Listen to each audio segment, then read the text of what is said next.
Et on termine cette émission, bien sûr, avec le pari d'avenir, un moment pour découvrir une initiative, un outil ou un événement qui inspire. Vous avez tous planché, même toi, Thomas, comme d'habitude. Annabelle, on commence avec vous. Oui. Donc moi, ma bonne pratique, c'est le pôle qui s'appelle Valence Roman Innov, qui vient d'être lancé en juillet 2025 sur un territoire qui est très actif au point de vue entrepreneurial et transition.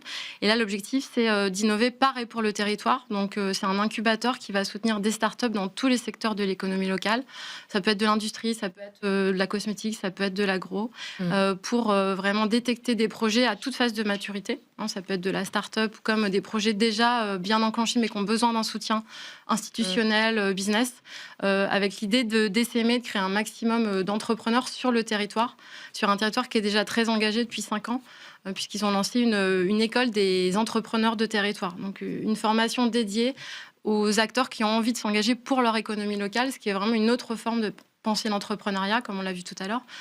Et donc c'est ma pépite à partager. Merci beaucoup. Annabelle, Mathias.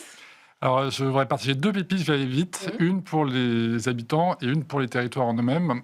Pour les habitants, c'est tout ce qui tourne autour des foncières collectives, des foncières communes, qui, en fait, se développent un peu partout. Et moi, j'invite vraiment beaucoup tous les habitants à aller voir ce qui se passe sur leur territoire. Je parle de villages vivants, je parle de terre de liens, mer de liens maintenant, qui a mis en place en commun des permis de pêche, etc. Il y a dans le Pays Basque, en Bretagne, tout ça, il y a beaucoup d'initiatives qui se font pour pouvoir participer à titre individuel très activement sur la résilience de son propre territoire. Donc ça, c'est le premier conseil à titre individuel.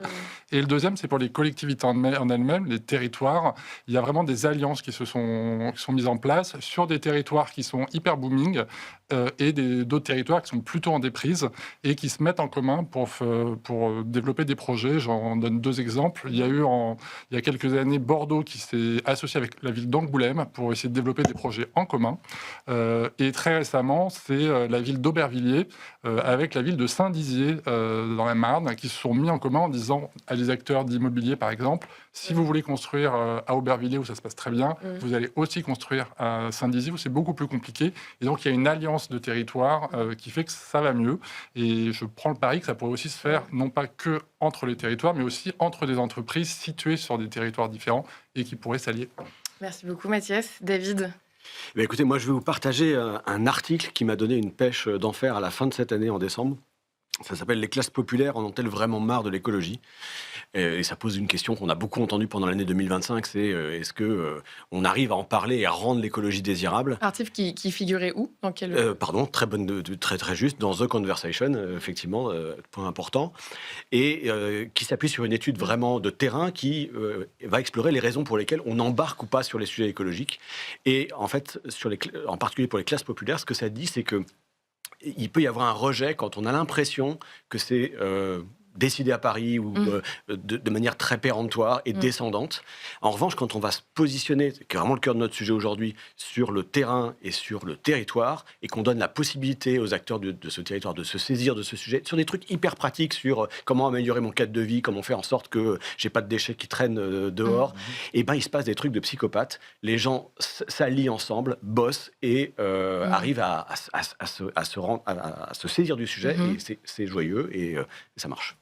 Merci beaucoup, David. On avait fait écho ici d'ailleurs à des travaux qui avaient aussi fait un certain bruit et amené de l'enthousiasme de l'organisation Parlons Climat, qui avait démontré qu'il y avait une vraie volonté des citoyens, des citoyennes de rester en ligne avec les objectifs environnementaux, avec un souci de la qualité de vie sur leur territoire, et aussi qui disait qu'ils avaient davantage confiance désormais aux entreprises plutôt que dans les élus pour mener à bien des projets de ce type-là. Donc ça fait le lien avec les éléments qu'on a pu traiter aujourd'hui. Moi, peut-être en droite ligne avec l'édito, pour essayer de positionner un peu les grandes lignes de l'émission, je dirais que en fait, le pari d'avenir, c'est que le retour à un ancrage local plus important va surtout être en très forte résonance avec des actions collectives, qui va faire que des entreprises qui jusqu'ici restaient très silotées, notamment parce que parfois œuvrant dans les mêmes secteurs d'activité, parfois étant même concurrentes, vont s'allier parce qu'elles auront des intérêts grandissants à le faire, soit pour que leur territoire en tant que tel soit plus dynamique, soit pour pouvoir se positionner par exemple sur des marchés d'envergure qu'individuellement on ne pourrait pas traiter, par exemple au niveau national, soit pour, d'une certaine manière, se protéger d'une concurrence parfois déloyale qui vient d'autres territoires au sens mondial du terme, que peuvent être l'Asie ou les États-Unis, par exemple. Et l'actualité nous montre à quel point on a besoin de créer des conditions de souveraineté. Donc le pari d'avenir, c'est que ces actions collectives vont être un garant de souveraineté et qui sont peut-être d'ailleurs du coup pas par hasard mentionnées dans les nouveaux standards de Bicorp pour pousser les entreprises à mener des actions ensemble, y compris lorsqu'elles peuvent être concurrentes.